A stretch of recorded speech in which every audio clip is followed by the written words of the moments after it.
পৃথিবীর সপ্তম আশ্চর্য দিল্লির তাজমহল নিয়ে আবারও বিতর্কের সৃষ্টি হয়েছে।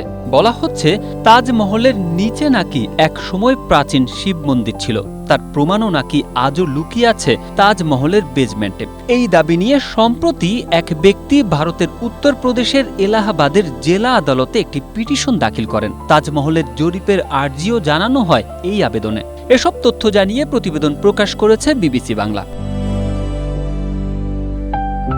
অপূর্ব স্থাপত্য ও রাজকীয় গম্বুজের জন্য বিশ্বজুড়ে সমাদৃত তাজমহল। যমুনা নদীর তীরে অবস্থিত এই ঐতিহাসিক স্থাপনাটি প্রায় ৪০০ বছর ধরে প্রেমের প্রতীক হিসেবে পরিচিত।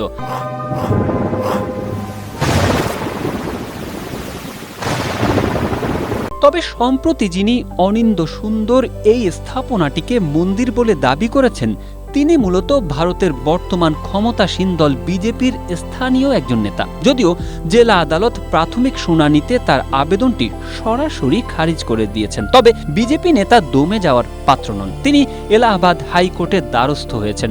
হাইকোর্ট বিষয়টিকে আমলে নিয়ে ভারতের কেন্দ্রীয় সরকার ও আর্কিওলজিক্যাল সার্ভে অব ইন্ডিয়াকে নোটিশ পাঠিয়েছে। সেই নোটিশে তাজমহলের জরিপ চালানোর বিষয়ে তাদের অবস্থান জানতে চাওয়া হয়েছে।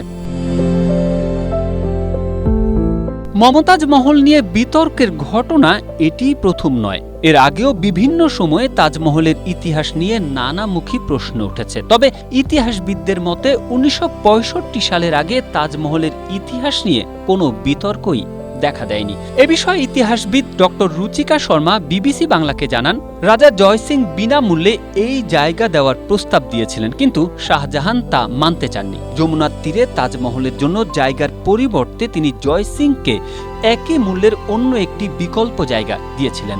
এজন্য প্রায় ২ বছর সময়ও লেগেছিল। Tarek Ahmed, Asia post.